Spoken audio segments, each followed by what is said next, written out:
찬송과 영광을 받으시기에 합당하신 주님, 거룩한 이 시간에도 마음의 예배로 나아가 믿음으로 반응하며 거룩한 손 들기 원합니다. 치유와 회복을 주시는 주님만을 간절히 찾고 구할 때 주님의 넘치는 은혜와 사랑이 흘러 들어오는 기쁨과 감격으로 시들은 우리의 영혼 회복시켜 주시옵소서. 우리의 간구 응답해 주시는 주님께 감사드리며 영원한 산 소망이 되시는 우리 구주 예수님의 이름으로 기도합니다. 아멘. 다 함께 우리 주님을 찬양합시다.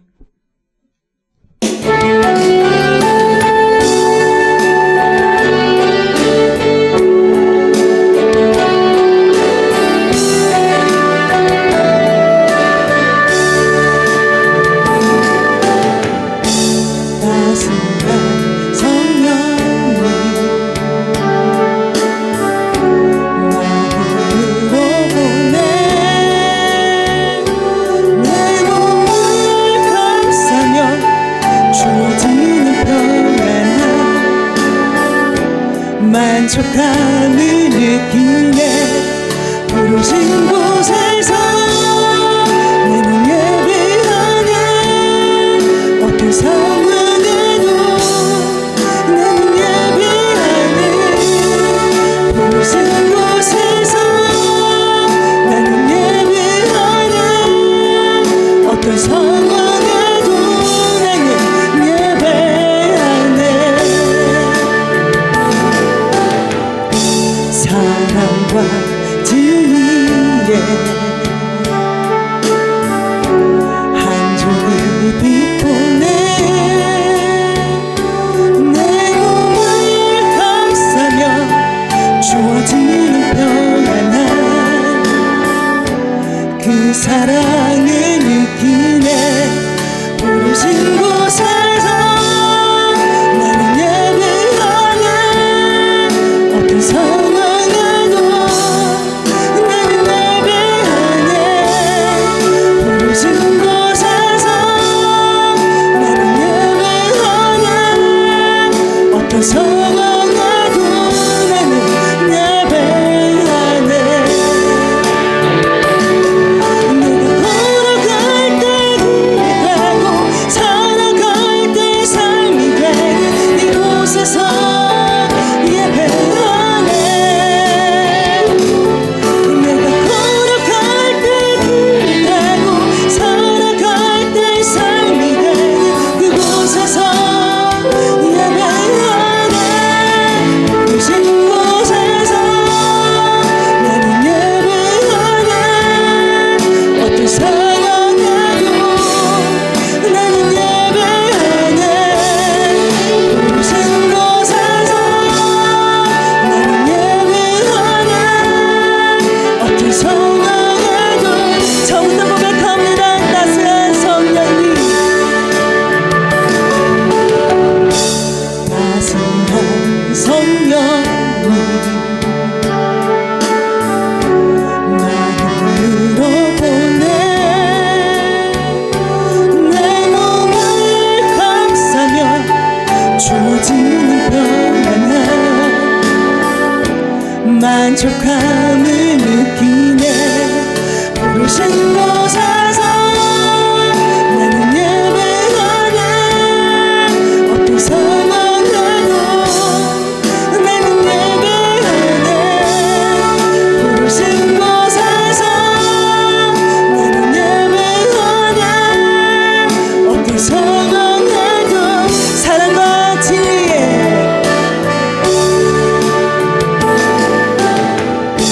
사랑과 진리에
나의 자비로운 주여 처음부터 고백합니다.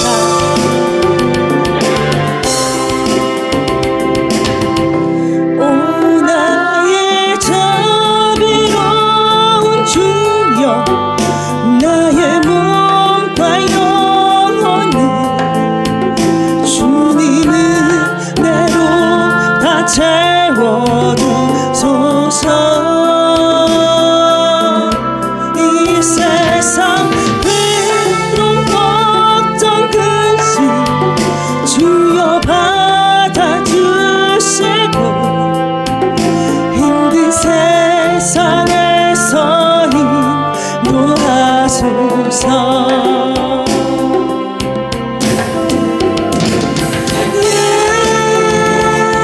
예수, 오 예수, 지금 오셔서 예수, 오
친구 없네 예수보다 더 좋은 친구 없네 예수보다 더 좋은 친구 없네 예수보다 더 좋은 친구 없네 그럴 때 다가와서 마음을 평화주니 진실하신 나의 참 친구 외로울 때 찾아와서 친구가 되어주니 사랑받는 나의 참 친구 주 예수 사랑하리라 나의 생명 다할 때까지 주 예수 사랑하리라 이 절 고백합니다 예수 사랑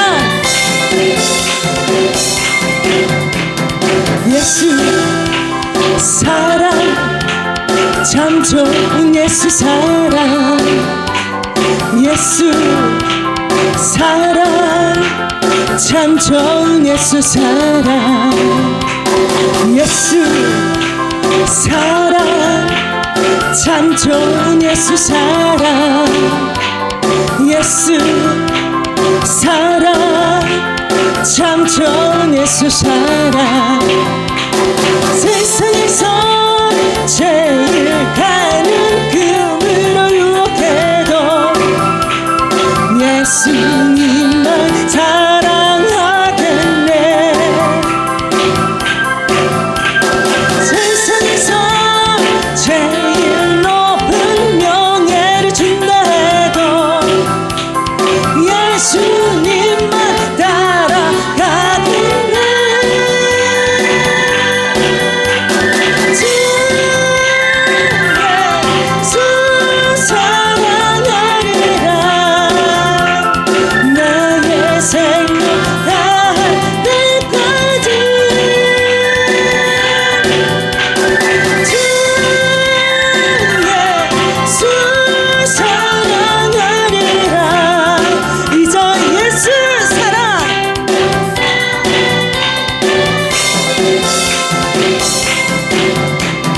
예수 사랑 참 좋은 예수 사랑 예수 사랑 참 좋은 예수 사랑 예수 사랑 참 좋은 예수 사랑 예수 사랑 참 좋은 예수 사랑 세상에서 제일 가는 금으로 유혹해도 예수님만 사랑하겠네 세상에서 제일 높은 명예를 준다 해도 예수님만 따라가겠네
오소서지니 예 성령님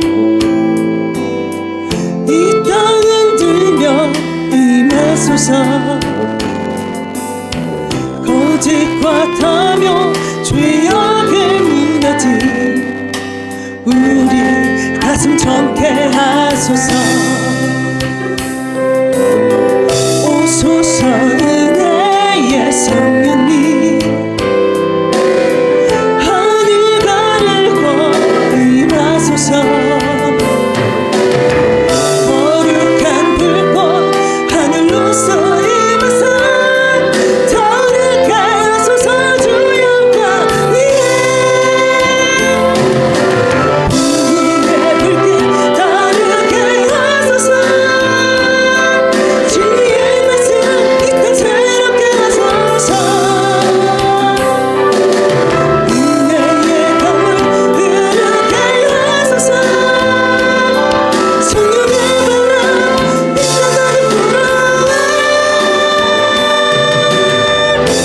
이 노래가 주의 순결한 백성 주의 영광 위에 이제 일어나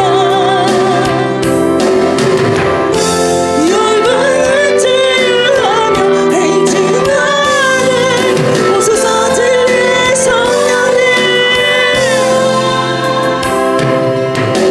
오소서 진리의 성령님 이 땅 흔들며 임하소서 거짓과 타며 죄악에 무너진 우리 가슴 좁게 하소서 오소서 은혜의 성령님 하늘 가르고 임하소서 거룩한 불꽃 하늘로서 임하사 타오르게 하소서 주 영광 위에 불의 불길 타오르게 하소서 주의 말씀 이 땅 새롭게 하소서 은혜의 강물 흐르게 하소서 성령의 바람 이 땅 가득 불어와 이 노래만 주의 순결한 백성 주의 영광 위에 이제 일어나 열방을 치유하며 행진하는 한번 더 고백하며 오소서 진리의 성령님 오소서 진리의 성령님 이 땅 흔들며 임하소서 거짓과 타며 죄악에 무너진 우리 가슴 정케 하소서 오소서 은혜의 성령님 하늘 가르고 임하소서 거룩한 불꽃 하늘로서 임하사 타오르게 하소서 주 영광 위에 불의 불길 타오르게 하소서 주의 말씀 이 땅 새롭게 하소서 은혜의 강물 흐르게 하소서 성령의 바람 이 땅 가득 불어와 이 노래만 주의 순결한 백성 주의 영광 위에 이제 일어나 열방을 치유하며 행진하는 영광을 그날에 주소서 함께 합심으로 기도하며 나아가실 때에 주님 죄악과 탐욕으로 부패되고 더러운 나의 마음이 진리의 말씀으로 정결케 되는 은혜를 부어 주시옵소서. 주님의 다시 오심을 기다리며 어그러진 이 세대를 본받는 것이 아니라 순결한 신부로 단장하는 거룩한 믿음을 주시고 하나님을 향한 진정한 갈망이 내 안에 타오르도록 성령님 나를 다스리시고 통치하여 주시옵소서라고 함께 주여 세 번 부르시고 기도합시다. 우리의 생명 되시는 주님, 찬양할 수 있는 은혜를 주셔서 감사합니다. 날마다 우리의 입술에서 찬송이 끊어지지 않고 날마다 찬송으로 주님께 영광 돌려드리는 삶의 은혜로 인도하여 주옵소서. 이 시간 살아있는 하나님의 생명의 말씀을 듣습니다. 우리를 거룩하게 하여 주옵소서. 그러므로 온순한 마음으로 말씀을 듣게 하여 주옵소서. 그래서 우리의 속사람이 변화를 받아 온전히 순종하는 삶이 되고 말씀을 들음으로 믿음이 생겨서 장성한 믿음까지 이르게 하여 주옵소서. 그래서 모든 일에 믿음으로 서게 하여 주옵소서. 이 시간 우리의 예배를 흠양하여 주옵소서. 감사를 드리오며 예수님의 이름으로 기도합니다.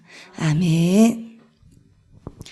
이 시간 하나님의 말씀은 히브리서 11장 1절부터 3절 말씀입니다. 히브리서 11장 1절부터 3절 말씀입니다. 다 함께 봉독하시겠습니다. 믿음은 바라는 것들의 실상이요 보이지 않는 것들의 증거니 선진들의 이로써 증거를 얻었느니라. 믿음으로 모든 세계가 하나님의 말씀으로 지어진 줄을 우리가 아나니 보이는 것은 나타난 것으로 말미암아 된 것이 아니니라. 아멘. 오늘은 믿음에 대해서 알아보도록 하겠습니다.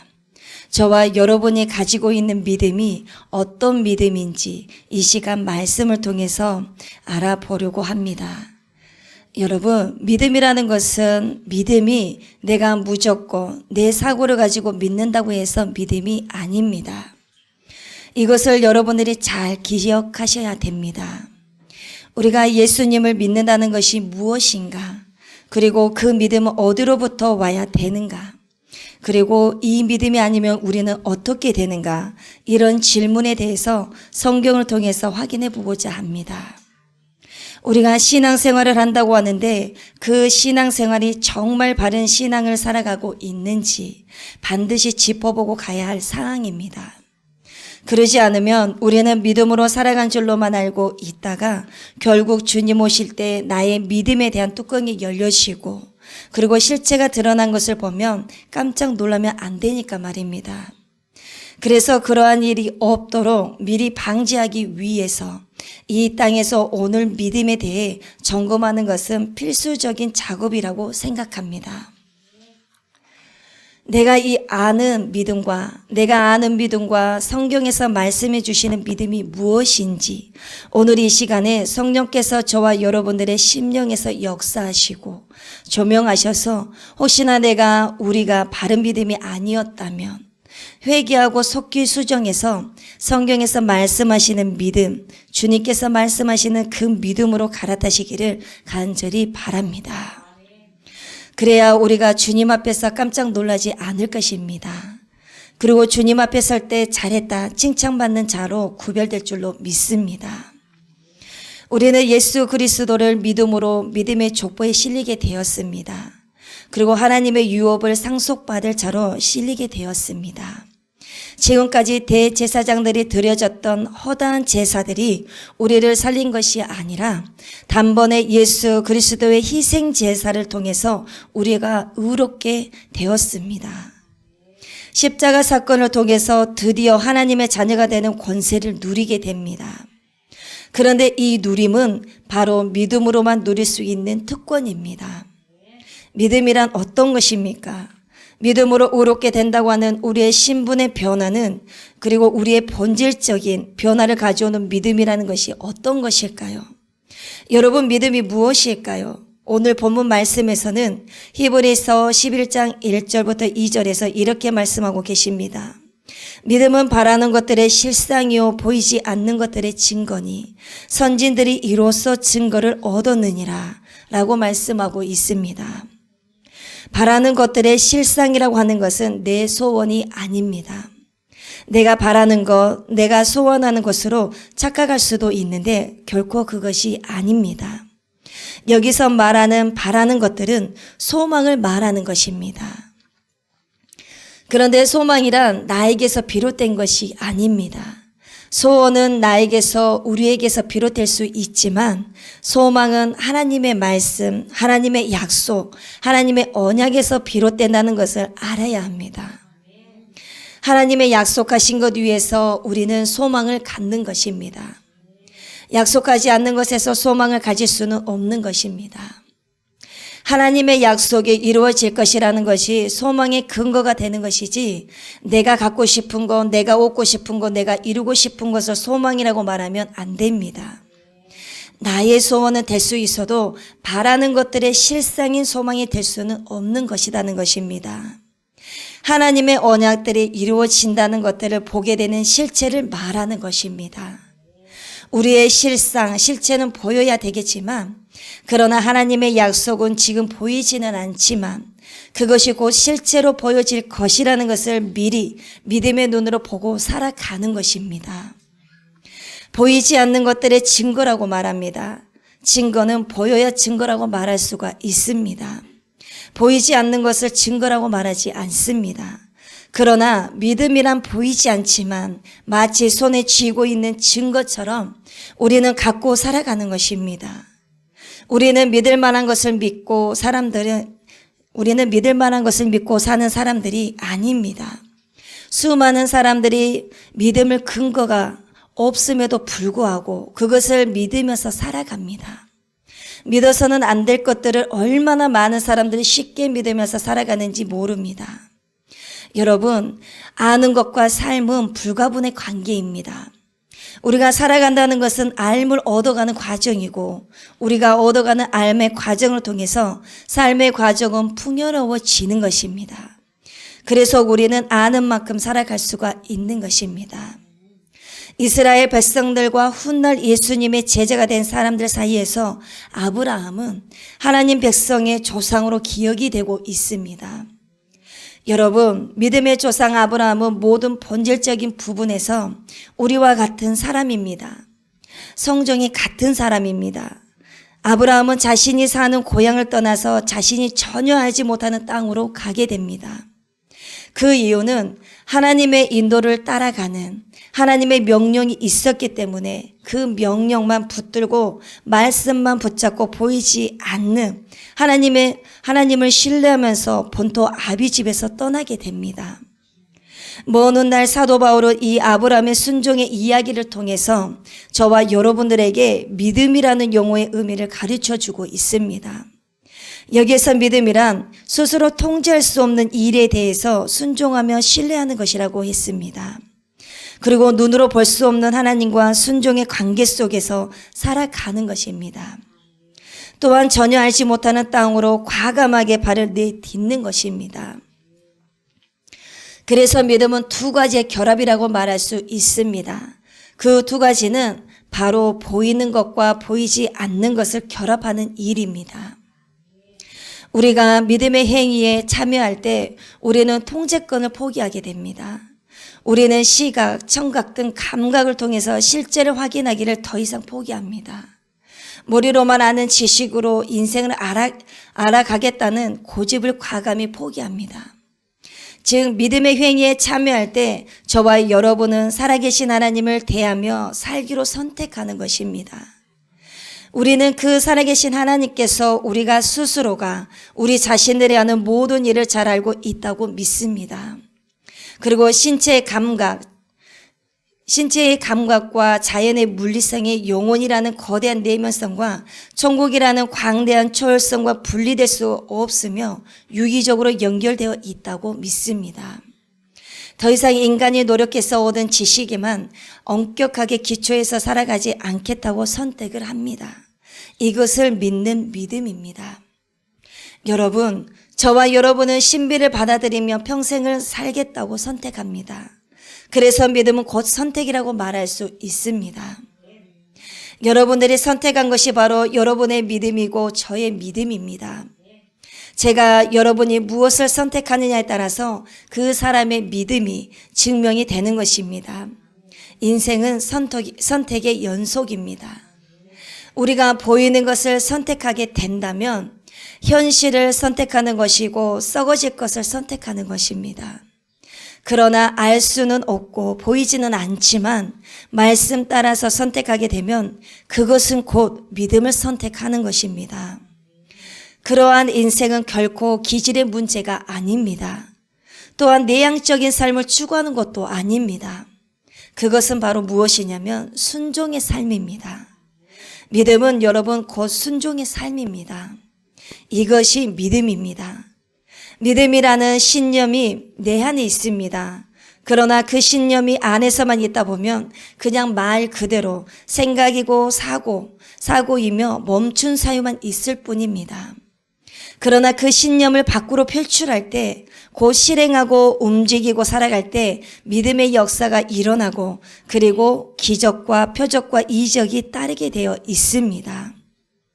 곧 순종하는 순간 신념의 생각으로 멈춘 것이 아니라 그 생각이 표출됨으로써 행동의 과실을 맺게 되는 것입니다.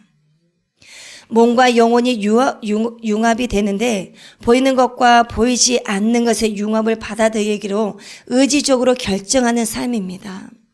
우리를 어디론가 이끌고 가는 삶입니다. 그러한 삶을 받아들이는 사람은 전에는 알지 못했던 거대한 실제 속에서 살게 됩니다.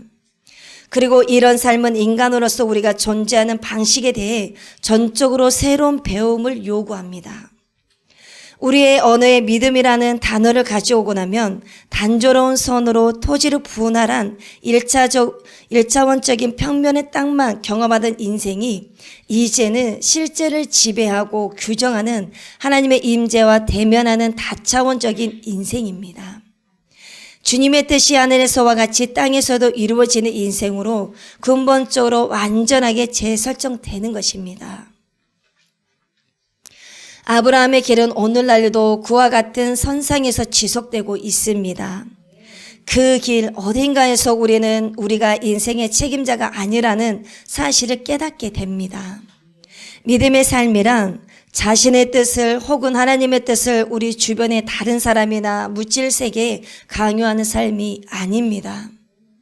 저와 여러분들에게 주어진 것들을 예를 들면 사람이나 배우자, 자녀, 도시, 산림, 날씨 등 모든 주어진 것들을 주어진 그대로 받아들인 것입니다. 그리고 하나님이 주신 그 선물에 하나님이 하시는 일에 뛰어듭니다. 그러므로 두려움과 의심을 버리고 하나님의 일에 뛰어들어야 합니다. 그 길을 걸으려고 그 마음을 먹고 첫 걸음을 떼었다면 여러분 그 길을 무조건 걸어보시길 바랍니다. 한 걸음씩 발을 떼면서 그 길을 걸어가는 것입니다. 구원은 이렇게 믿음의 발을 한 걸음 떼는 데서부터 시작됩니다. 하나님의 나라를 살아가는 자, 그 구원의 시작도 우리 믿음의 한 발자국에서부터 시작이 된 것입니다. 이 한 발자국이 없다면 우리는 구원의 길로 접어들 수 없는 것입니다. 그래서 길을 나서는 자가 바로 행복한 자입니다. 여러분, 우리가 규정한 또는 문화가 규정한 상태를 뒤로 한 채 걸으십시오. 우리의 불완전하고 미숙한 프로젝트를 뒤로 한 채 길을 나설 때마다 우리 앞에는 하나님의 약속 때문에 더 넓어진 풍경이 펼쳐집니다. 여러분, 믿음은 따라한다고 모방한다고 그리고 흉내낸다고 해서, 다시 말하면 믿음의 기술을 터득한다고 해서 배울 수 있는 것이 절대 아닙니다. 뛰어들고 길을 나서 걸을 때, 즉 믿음으로 살 때만 실현될 수가 있는 것입니다. 그 믿음의 길을 걸어나갈 때 저와 여러분 모두는 삶 속에서 아주 독특하고 고유한 존재들이 될 수가 있습니다. 우리는 이 땅에서의 인간 문화재가 아니라 하나님 나라에서의 천국 문화재가 되고 천국 문화재에 등재되는 것입니다. 하나님께서 귀하게 여기시는 천국 문화재가 저와 여러분들이 다 되었으면 좋겠습니다. 하나님의 작품 곧 하나님의 포이에마가 되는 것입니다. 우리가 이러한 믿음을 가져야 되는데 구체적으로 성경에서는 우리 예수님께서 무엇을 믿으라고 했습니까? 그렇다면 성경에서 예수님께서 무엇을 믿으라고 하시는지 한번 보도록 하겠습니다. 먼저 요한복음 14장 1절부터 3절 말씀입니다. 너희는 마음에 근심하지 말라. 하나님을 믿으니 또 나를 믿으라. 내 아버지 집에 거할 곳이 많도다. 그렇지 않으면 너희에게 일렀으리라. 내가 너희를 위하여 거처를 예비하러 가노니 가서 너희를 위하여 거처를 예비하면 내가 다시 와서 너희를 내게로 영접하여 나 있는 곳에 너희도 있게 하리라. 여러분, 이것을 믿으라고 말씀하십니다. 우리를 위해서 초소를 예비하러 가시고 그리고 곧 예비되시면 오셔서 우리로 함께 영원히 계시겠다라는 것입니다. 이것을 저와 여러분들에게 믿으라고 말씀하고 계시는 것입니다. 그리고 요한복음 14장 12절 말씀입니다. 내가 진실로 진실로 너희에게 이르노니 나를 믿는 자는 내가 하는 일을 그도 할 것이요 또한 그보다 큰 일도 하리니 이는 내가 아버지께로 감이라. 뭐라고 말씀하셨습니까? 우리 예수님을 믿는다면, 그 믿음이 있다면 예수님께서 하신 일을 하기도 하고 더 큰 일도 할 수 있다는 것입니다. 그런데 왜 우리는 못합니까? 그 믿음이 없기 때문에 안 되는 것이 아닙니까? 물론 병든 자도 치료하는 것도 은사이기는 하지만 우리 주님께서 주님을 믿는 자는 우리 주님께서 하시는 일을 할 것이라고 분명히 말씀하셨으니까 하는 것이 맞는 것이라고 그 말입니다. 이 말씀을 믿으라는 것입니다. 믿는다면 그렇게 할 수 있도록 계속해서 믿음을 가지고 기도합니다. 또한 진정성 있는 믿음을 가졌다면 하게 되어 있다라는 것입니다. 못할 것이 없다는 것입니다. 그리고 요한복음 17장 3절 말씀입니다. 영생은 곧 유일하신 참 하나님과 그가 보내신 자 예수 그리스도를 아는 것이니이다. 여러분, 영생은 믿음을 통해서 주어집니다. 그런데 그 믿음은 어떤 믿음입니까? 아버지 하나님을 알고 아들 예수 그리스도를 아는 믿음입니다. 이런 믿음을 소유할 때 우리는 천국을 소유할 수 있는 것입니다. 여러분, 믿음은 실제입니다. 어떤 생각과 사고가 아닙니다. 인격적인 실제와의 교제이고 만남이고 동행하는 것입니다. 이것이 바로 믿음의 삶입니다. 그리고 믿음을 내놓는 것입니다. 이렇게 믿음은 실제적인 믿음을 살아가야 되는 것입니다. 그리고 나를 믿는 것이 아니라 하나님의 말씀을 주 예수 그리스도께서 하신 말씀을 믿는 것이 믿음이고 실제입니다. 이것을 꼭 기억하시길 바랍니다. 믿음도 습관이 되어야 더 성장하고 성숙할 수가 있습니다. 즉 믿음도 길들여져야 되고 훈련되어야 한다는 것입니다. 그렇다면 이 믿음의 습관을 어떻게 해야 들일 수가 있을까요? 믿음이란 단순한 의미에서 신념입니다. 그 신념은 어떤 것이냐면 기독교 교리를 사실로 여기고 받아들이는 것입니다. 간단합니다. 그런데 사람들을 당황시키는 것이 무엇이냐면 그리스도인들이 이 단순한 의미에 믿음을 하나의 덕목으로 여긴다라는 사실입니다. 어떤 진술을 믿는다는 거나 아니면 믿지 않는 것이 도덕이냐 부도덕이냐 무슨 상관이 있겠습니까? 건전한 정신을 가진 사람이 어떤 진술을 받아들이냐 거부하느냐 자신이 무엇을 원하느냐에 달린 문제가 아니라 그 증거가 충분하다고 생각하느냐에 달린 문제라고 생각합니다. 그러니까 누가 그 증거의 충분성을 잘못 판단했다면 그것은 그 사람이 나쁜 사람이라는 뜻이 아니라 그다지 명석하지 못하다는 뜻에 불과한 것입니다. 그리고 증거가 충분하지 않는데도 불구하고 믿으려고 애쓰는 사람이 있다고 한다면 그냥 어리석은 사람으로 간주하면 됩니다. 여러분, 인간의 정신이 한번 어떤 것을 사실로 받아들이면 그것을 다시 생각하게 만드는 대단한 이유가 생기지 않는 한 자동적으로 그 믿음을 견지하게 마련입니다. 인간의 정신은 이성의 전적인 지배를 받는다고 생각하면 그렇습니다. 그런데 여러분, 이 말은 틀린 말입니다. 여러분, 수영을 배워보셨습니까? 수영을 배울 때 저의 이성은 사람의 몸은 무엇으로 떠받치지 않아도 물에 가라앉지 않는다는 사실을 아주 잘 알고 있습니다. 지금까지 저나 여러분은 수영 선수들로부터 시작해서 많은 사람들까지 물에 떠서 수영하는 사람들을 많이 봤습니다. 그러나 정녕 문제는 어디서부터냐면 제가 수영을 가르쳐 주신 사람의 손을 잡고 있다가 놓은 후 혼자 물 위에 떠 있어야 할 때에도 계속 이 사실을 믿을 수 있느냐, 아니면 순간적으로 믿음을 잃고 겁에 질려 가라앉느냐는 것입니다. 기독교를 믿을 때도 같은 일입니다. 기독교를 믿을 때도 같은 일이 일어납니다. 기독교를 믿으라고 하는 것은 기독교를 믿을 증거의 무게가 충분하지 않는데도 무조건 받아들이라는 말이 아닙니다. 믿음은 그렇게 생기지가 않습니다. 어떤 사람의 이성이 일단 그 증거의 무게가 충분하다고 판정을 내렸더라도 여러 상황과 기분에 따라 기독교가 사실이 아니라면 아주 편했을 순간들이 닥치게 됩니다. 믿음은 아무리 내 기분과 상황이 바뀌어도 한번 받아들인 것은 끝까지 고수하는 기술입니다. 기분은 이성의 생각과 상관없이 변하는 법입니다.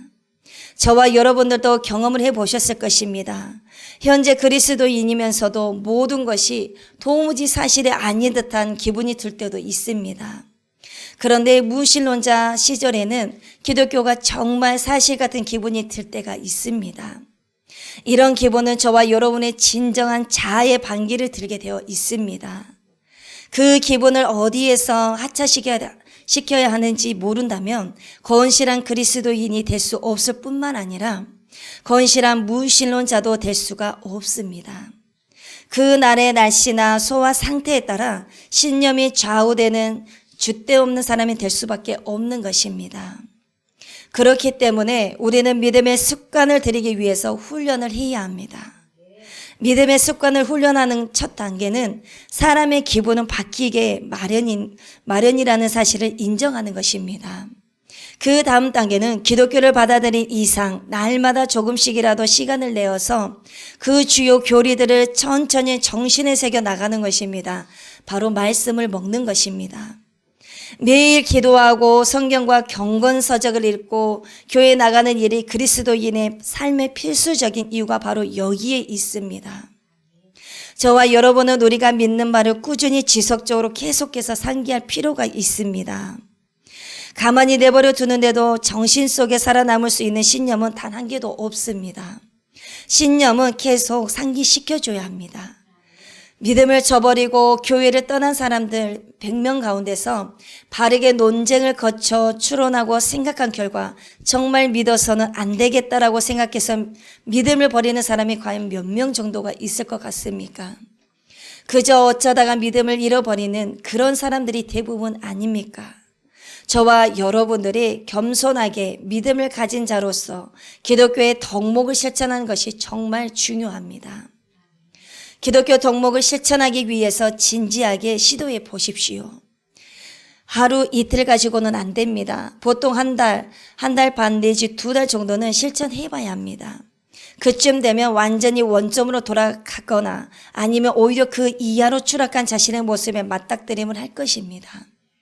결국 자신에 대한 진실을 발견하게 될 것입니다.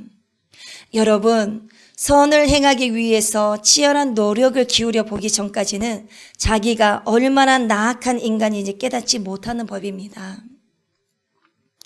유혹에 맞서 싸워본 사람만이 유혹의 힘이 얼마나 강력한지 알 수가 있습니다. 독일군의 힘이 얼마나 막강한지 알려면 항복할 것이 아니라 싸워봐야 알 수가 있습니다. 고작 5분 만에 유혹에 굴복하는 사람은 그 유혹이 1시간 후에 어떻게 변할는지 아무도 알 수가 없습니다.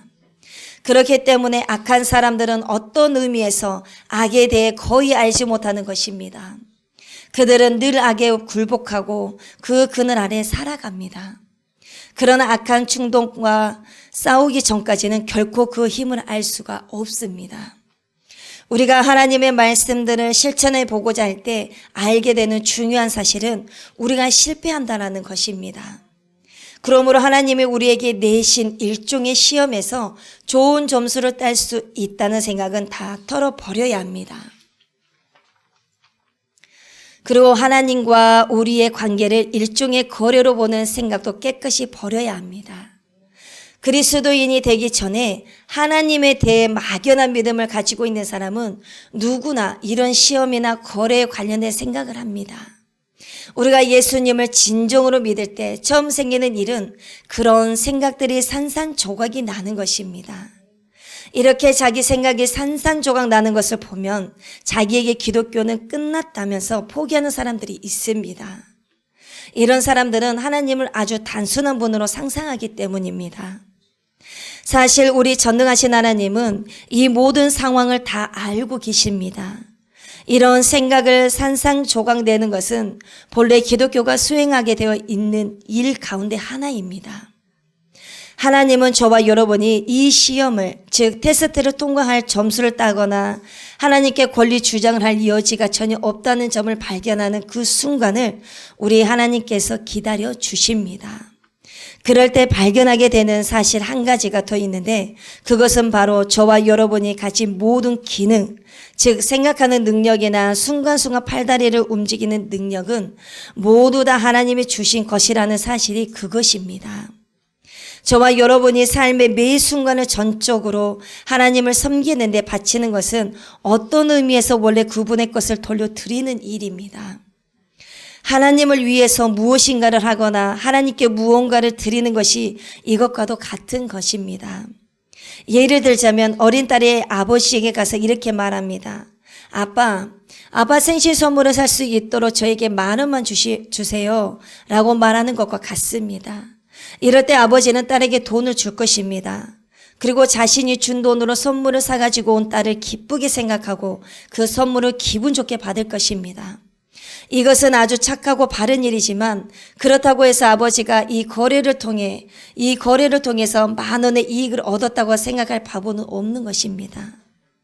저와 여러분이 이런 사실을 발견할 때에야 하나님은 실제로 일을 시작하실 수 있습니다. 그때서야 비로소 진정한 삶이 시작되는 것입니다. 이런 삶은 이제 막 잠에서 깨어난 것입니다. 우리 하나님의 관심은 우리의 행동 자체에 있지 않다는 사실을 분명히 기억하시기를 바랍니다. 하나님의 관심은 우리가 일정한 특성을 가진 피조물이 되느냐, 아니면 하나님의 의도에 맞는 피조물이 되느냐, 일정한 방식으로 하나님과의 관계를 맺는 피조물이 되느냐에 있습니다.